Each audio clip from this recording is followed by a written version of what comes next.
La Bible dit dans l'Apocalypse chapitre 1 verset 6, à celui qui nous a aimés, Dieu veut lever dans les temps où nous sommes là, Dieu veut vraiment réveiller voilà pourquoi il parle de la vie de prière.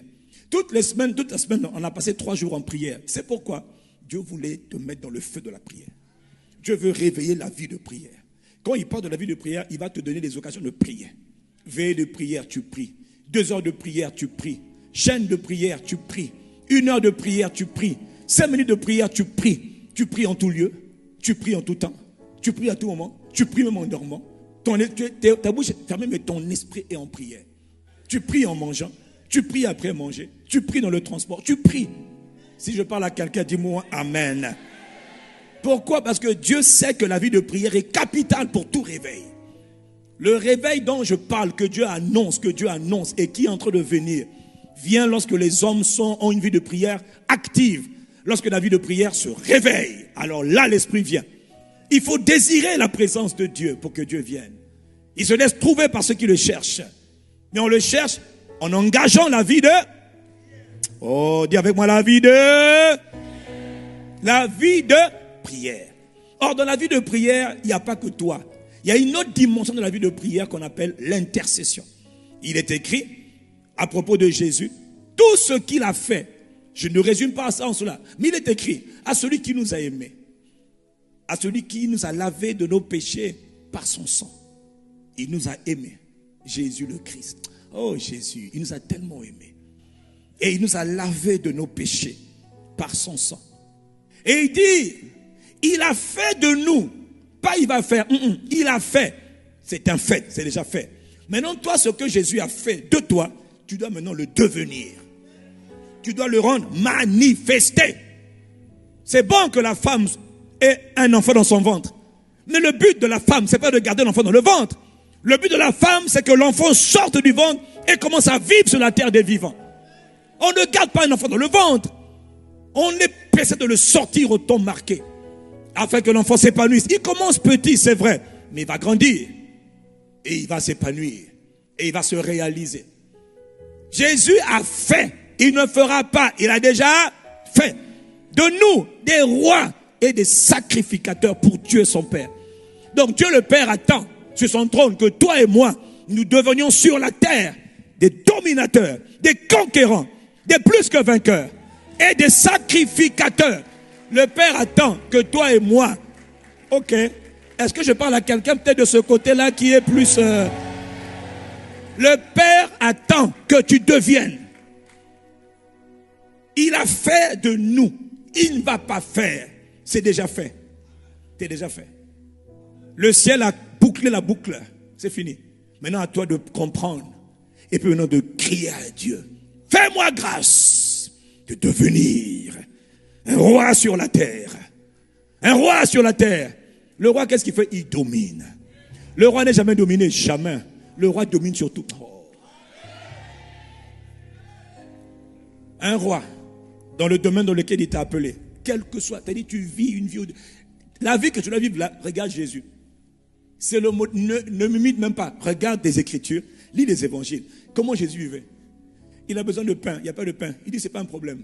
Pain, viens. Le pain vient, il dit.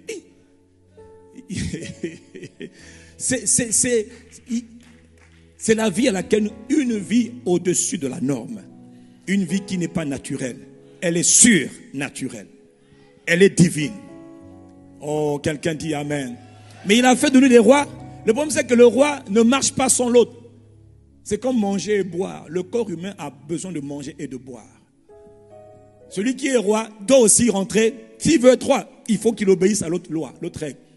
Sacrificateur, prêtre. Ça veut dire quoi? Qu'est-ce que faisait le prêtre ou le sacrificateur? Il faisait beaucoup de choses. Mais la principale préoccupation du prêtre ou du sacrificateur, c'est de jouer le rôle d'intercesseur entre Dieu et le peuple de Dieu. Le rôle du sacrificateur, c'était de se tenir devant Dieu. Il fait des sacrifices. Pour qui? Pour le peuple. Pour plaire à Dieu. Pour apaiser Dieu. Pour célébrer Dieu. Sacrifice d'action de grâce. Toutes sortes de sacrifices. C'était pour le plaisir de Dieu. Le sacrificateur se tient entre Dieu et le peuple. Voilà pourquoi le sacrificateur, vrai sacrificateur, est un intercesseur. On peut être pasteur, mais ne jamais être un sacrificateur. On peut même occuper la fonction, mais ne jamais être un sacrificateur. Le sacrificateur, homme, choisi de Dieu, qui se met à part entre Dieu et le reste des hommes, entre Dieu et son pays, entre Dieu et sa ville, entre Dieu et les hommes. C'est ça le sacrificateur. Je ne prie pas que pour moi-même. Bénis-moi, bénis-moi, bénis-moi. Le sacrificateur, il dit à Dieu, merci de me bénir. Mais il n'y a pas que moi sur la terre. Il y a aussi les autres. Il y a aussi ma ville. Il y a aussi ma nation. Il y a aussi ma communauté. Il y a aussi mon église. Il y a aussi tes intérêts. Où sont tes intérêts? Moi, tu me fais grâce. Mais toi, tu dis quoi pour toi-même? Qu'est-ce qui est dans ton cœur? Quelqu'un dit Amen. Dis avec moi une vie de prière, d'intercession. Pourquoi le monde a tellement besoin d'intercesseurs? Aïe, mon frère. Mais parce que les intercesseurs sont indispensables parce que Dieu a sa volonté qu'il doit accomplir sur la terre. Et comme on a compris que la volonté de Dieu pourrait être accomplie sur la terre, il faut engager la prière parce qu'il y a quelqu'un qui s'y oppose. Quel que soit ce que Dieu veut faire, l'ennemi s'y opposera toujours. Regarde ta vie. Tout ce que tu veux faire de bien, tu es combattu. Il y a des moments où tu sors des combats, mais c'est juste une pause en attendant les prochains combats, les prochains challenges, les prochains défis. Voilà pourquoi, en parenthèse, si tu veux aller loin avec Dieu, il faut aimer la guerre. Tu veux aller loin avec Dieu, aime les batailles. Tu veux aller loin avec Dieu, n'aime pas la paix. Si tu es en paix, bénis Dieu, mais aime les combats, aime l'adversité, aime les accusations, aime les persécutions, aime les trahisons, aime les déceptions, aime les souffrances. Je sais que tu n'aimes pas. Voilà que je dis aime. Parce qu'aucun homme normal n'aime. Mais l'homme qui veut voyager avec Dieu, on ne peut pas travailler avec Dieu si on n'est pas comme Dieu. C'est pas possible. Donc quiconque veut aller loin dans l'accomplissement de la volonté de Dieu, déjà il te dit, les ténèbres recouvrent la terre, l'obscurité les peuples. Donc toi tu as compris quoi? Que tout ce que Dieu veut faire sur la terre, sur la sphère humaine, la terre là sera combattue. Dans le ciel, Dieu n'a pas de problème. Mais la terre est une province ou encore est un État ou encore est un royaume en rébellion. Rébellion depuis Adam. Et cette rébellion a fait rentrer des forces démoniaques. Avec à leur tête un dénommé Lucifer, devenu Satanas. Devenu Diabolos, le diable. Jésus l'appelle le prince de ce monde. Le Dieu de ce siècle. Il dit, nous sommes de Dieu. Et le monde entier est sous le pouvoir du malin. Le malin, là, c'est une personne. Donc, il contrôle les hommes sur la terre. Mais qui lui a donné ce pouvoir? Le premier, Adam. Tu n'étais pas là, ça ne change rien. Nous tous on arrive, on découvre seulement que, aïe, ici là, ça chauffe. Frère, quand ça chauffe, il faut aimer l'art de la guerre. Pas la guerre des Chinois, là, de Chong, je sais pas comment on appelle ça, Chong Su. Non, laisse ça là-bas. Nous, on parle de la guerre la guerre dans l'esprit. C'est pas... Ils vont croire que je parle de livre L'art de la guerre. Il y a un livre qu'on appelle L'art de la guerre qui est un livre célèbre. Je ne sais pas quel auteur là. On ne parle pas de ça. Moi, je te parle des choses de l'écriture. Ça, c'est authentique. Parce qu'il y a des guerres, tu peux aller faire, mon cher, il y a des guerres. La guerre, d'abord, elle est invisible. Puisqu'on combat des entités qu'on ne connaît pas, qu'on ne voit pas. Éphésiens chapitre 6. Qu'est-ce qu'il est écrit? Nous ne luttons pas contre la chair et le sang. Toi, tu te bats contre ta belle-mère. Tu n'as pas compris? Elle m'en veut. Ça c'est pas un combat. Ça, c'est un faux combat. Tu te bats pour rien du tout. Mais elle m'a giflé. Mon gars, ça, c'est laisse ça là-bas. On parle des vraies affaires là. Ce n'est pas contre la chair et le sang. Ce n'est pas contre les êtres humains que nous avons à dis avec moi combattre. Dis avec moi combattre. Dis avec moi combattre. Même ta manière de parler là n'est pas bonne. Dis avec moi combattre. Il y en a même qui ont peur de dire combattre, de peur que tu étais à l'église là-bas, tu avais dit combattre. Je suis là. Moi, je suis l'esprit des autres. Tu voulais me combattre. Maintenant, je suis venu. Tu es venu chez qui? À Parokoto. Tu dis, attends, je commence à me chauffer. Parce qu'à l'église, on m'a appris. Oh, que Dieu lève une armée de... C'est-à-dire que, frère, veux-tu faire la volonté de Dieu? Tu vas apprendre à combattre. Nous n'avons pas à lutter. Le mot lutte là, c'est combat. C'est combat au corps à corps. C'est combat rapproché. Contre les principautés, contre les puissances, contre les princes de ce monde des ténèbres, contre les puissances spirituelles, contre les esprits méchanceté. Hey, frère, c'est contre eux. Donc même si tu fermes les yeux, t'inquiète pas, tôt ou tard tu vas les ouvrir. Le monde dans lequel nous sommes, c'est un monde où il faut apprendre à combattre. Et les techniques de combat ne sont pas équitables. C'est bien de voir un ennemi que je vois. Mais quand je ne te vois pas, comment on peut combattre quelqu'un qu'on ne voit pas? On va taper dans le vide. Alors que tu dis, faites par l'esprit. Et toutes sortes de prières et de supplications pour combattre. C'est pas avec l'intelligence. C'est pas avec les harlequins là. C'est pas avec les feux de l'amour. C'est pas avec les films de brésiliens que tu vas combattre. Miséricorde. C'est pas avec Facebook qu'on combat. C'est pas avec TikTok, toute la journée tu es dans TikTok. Frère, là on combat pas, là on est distrait. Il y a des forces qui s'opposent à la volonté de Dieu pour toi. Et ce que Dieu veut faire avec toi, le Père attend que tu deviennes un roi et un intercesseur sur la terre. Le Père veut que tu deviennes un homme intercesseur, une femme intercesseuse. Il y a beaucoup à dire dessus, hein? On n'a pas le temps. Ça, c'est ce que Dieu attend. Si tu as compris, donne-moi ton amen. Même si tu as 3 ans, je veux entendre ton amen. Le modèle de Jésus. Dis oui. C'est pas, oh, je veux me marier. Il sait que tu vas te marier. D'ailleurs, en parenthèse, il n'est pas contre le mariage. Mais les prières personnelles doivent constituer 20% de temps de prière. 20%, c'est déjà beaucoup. Mais les autres temps de prière, là, c'est l'intercession. Pourquoi ta vie n'a pas d'impact? Pourquoi Dieu n'arrive pas à se servir de toi avec puissance? Parce que tu es trop égoïste. Toi, tu penses beaucoup à toi. Mes enfants, ils sont où? Brandon, Yves, Yvan, Abby. Ils sont là. Oh, ils sont là. Seigneur, bénis-moi mes enfants. Le reste, là, toi-même, tu sais. Dieu dit non. Non, c'est pas mon cœur. Mon cœur, c'est que mon nom doit être connu. Il dit, from the rising of the sun to its going down, let the name of the Lord be glorified. Du soleil levant jusqu'à... C'est-à-dire, quand le soleil se lève là, jusqu'à ce qu'il se couche là, attends, il faut que les gens sachent que Jésus est Adonai, que Jésus est le Maître, que Jésus est le seul Sauveur, que Jésus est le seul Seigneur. Mais c'est pas une récitation. Il dit, prie pour ça. Et toi tu dis, ok, Seigneur, j'ai entendu. Et alors tu te tiens dans le lieu secret. Tu dis, Père, comme Jésus, dans le nom de Jésus le Christ. Oh Père, s'il te plaît, il se passe des choses pas bien dans ce monde, pas bien dans ma ville. Je ne vois pas en quoi Jésus est glorifié. Il dit, Père, est-ce que c'est ça que tu voulais? Il dit non, non, non. Quand les gens sont malades, ils cherchent les ngouzes, ils cherchent les féticheurs, ils cherchent les sorciers. C'est ce que tu voulais? Il dit non. En quoi ton nom est glorifié? Il dit non, aucunement. Alors Père, sers-toi de moi, sers-toi de mes frères, de mes sœurs, mais assure-toi Père que le nom de mon Sauveur, ton Fils Jésus, soit glorifié, soit adoré. Et là je te parle des sujets de prière. Et comme tu ne sais pas comment dire par la suite, alors tu annonces seulement le sujet de prière dans la langue que tu connais. Et puis après tu bascules les brakatukusupa, rakakakunde, melakata, eya lobrotokosa, ayakaturedata, mababa, ekondoso, malega bakata, rata okototo, melakata. Et là les puissances démoniaques, il y a des esprits partout. Ils disent, qu'est-ce qu'il est en train de dire? Mais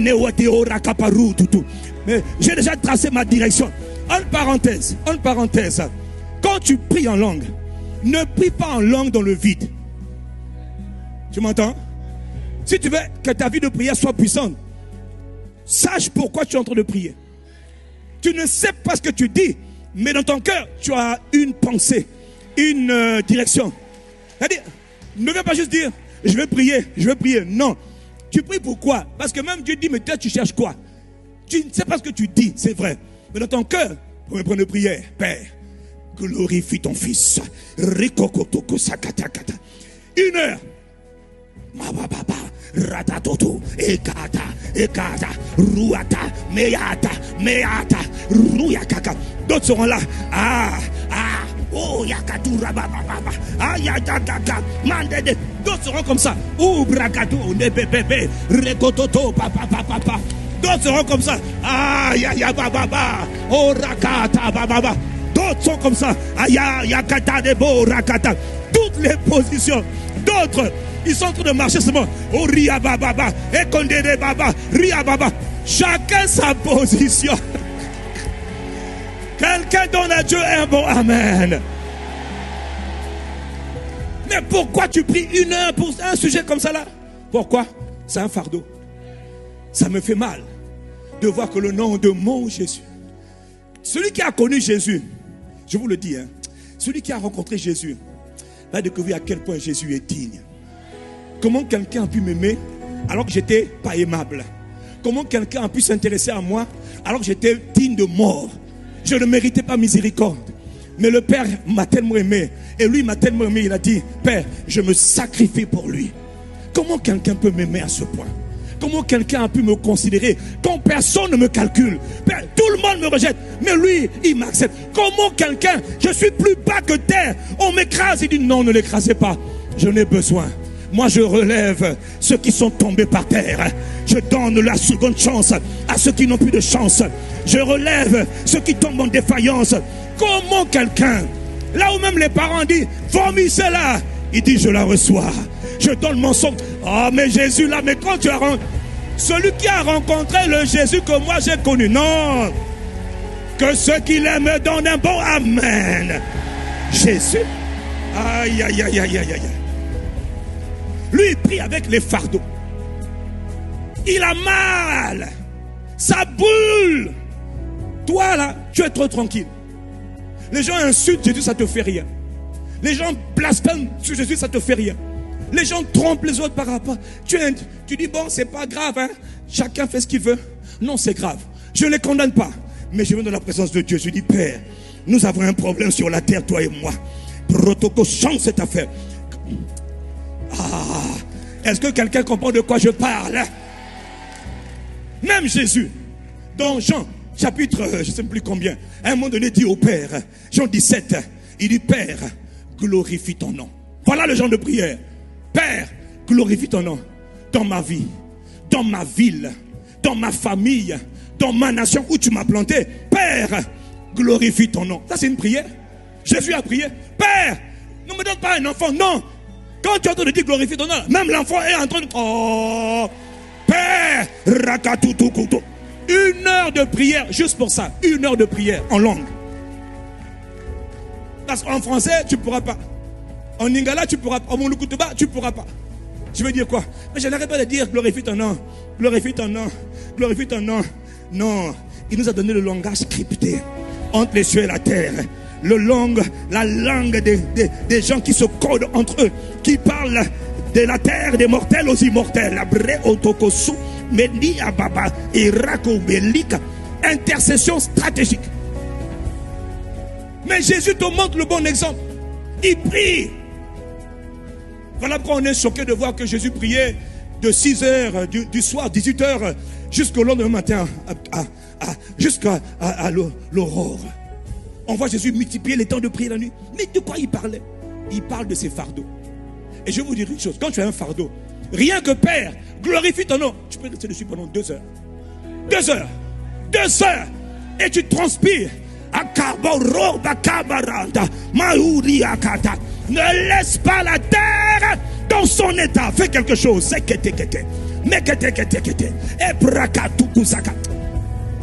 Parce qu'en parenthèse, dans la prière, il y a moi. Mais il n'y a pas que moi. Il y a ma famille. Ta famille a besoin de tes prières. Toi, tu es sauvé. Tout le monde n'est pas sauvé. Quelqu'un attend être porté devant le trône de Dieu. C'est toi qu'on attend. Tes prières sont importantes. Et pas que toi. Si quelqu'un me suit, donne-moi un amen. L'intercession stratégique. Jésus l'a montré. Prie pour que le nom de notre Dieu, parce que eux aussi ils prient que le nom de Satan soit glorifié. Est-ce que quelqu'un comprend? Oh Satan, Lève-toi, domine le Congo, domine la terre. Chacun doit invoquer son Dieu. Voilà pourquoi Élie avait dit invoquez Baal. Invoquez Baal, Astarté. Invoquez-vous le Dieu poisson, le Dieu, la reine de la lune là. Invoquez-la. Invoquez Diane, la déesse des Éphésiens. Donc chacun, eux, ils invoquent leur Dieu pour que leur Dieu règne. Tu ne comprends pas ça? Voilà quand nos territoires sont remplis de ténèbres. Il y a des gens qui ont compris le monde spirituel. Ils invoquent leur Dieu pour que leur Dieu règne. Pour que le nom de leur Dieu soit glorifié. Et toi on te dit, invoque le nom du Seigneur. Dis au Père, glorifie ton nom. Quand tu fais ça 5 minutes, et tu penses que tu as fait quelque chose. Eux, ils passent leur temps dans les jeûnes, dans les prières. Ils vont dans les cimetières et dans les forêts. Oh, ils vont dans les cimetières. Oh, puissant de la tombe. Esprit des cimetières. Esprit des cimetières. Puissant de la tombe. Puissant de la tombe. Levez-vous. Venez nous aider. Venez nous aider. Envahissez nos villes. Puissant de la tombe. Puissant du cimetière. Ils invoquent les puissants du cimetière. Les esprits de la tombe. Tu sais qu'il y a des esprits de la tombe. Ils existent. Quand on les invite. Hey, eux ils viennent. Ils ravagent nos rues avec la mort. Un tel est mort. Un tel est mort. Un tel est mort. Un tel est mort. Un tel est devenu fou. Violence, violence. Ce sont les puissances de la tombe. Ce sont les héros du monde des ténèbres. Les esprits de la destruction. Tu sais pourquoi? Parce que devant la mort, généralement, l'homme ne peut rien. Encore la maladie, on peut, mais devant la mort, l'homme ne peut rien. C'était avant que lui, il vienne. Qu'il vienne du ciel. Il vient sur la terre. Et il va dans les enfers. Et quand il va dans les enfers, il voit les esprits de la tombe. On les appelle les héros du monde des morts. Parce que quand quelqu'un part là-bas, c'est fini, il n'y a plus d'espoir pour lui. On rentre dans le grave, c'est-à-dire la tombe, on ne sort plus. L'esprit ne sort plus. Il erre en bas là-bas. Et il se bat. Il ne sort pas. Jésus dit, je veux leur montrer que moi je suis celui qui est. On l'appelle le Dieu de la résurrection et de la vie. Il meurt pour nos péchés. Il s'arrête pas là. Il descend dans le Hadès. Il va là-bas. On voit là-bas une grande lumière. Il est venu jusqu'ici. Il dit, je suis celui qui vous a créé. Vous avez été détournés. Donnez-moi les clés. Les puissants du cimetière. Quand tu descends là-bas, tu ne montes. Toi, tu blagues. Voilà pourquoi je vous dis, il faut aimer Jésus. Quand tu penses à ce qu'il a fait, tu dis non. Lui que la mort n'a pas pu retenir.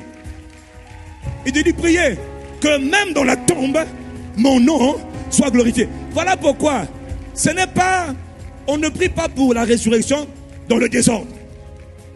Quand Jésus vient là où Lazare est mort, il ne vient pas faire du tourisme. C'est pas un club où on va seulement prier. Non, on prie selon la volonté de Dieu qu'on a écouté. Jésus, quand il allait prier pour Lazare, il savait que c'était la volonté du Père de ramener Lazare. Il a prié pendant le 4e jour, il démarre. Et quand il démarre, effectivement, il a confirmé que Dieu voulait ramener Lazare. Voilà pourquoi il était allé sans stress. Il allait là, allez Lazare, bima, sors de là.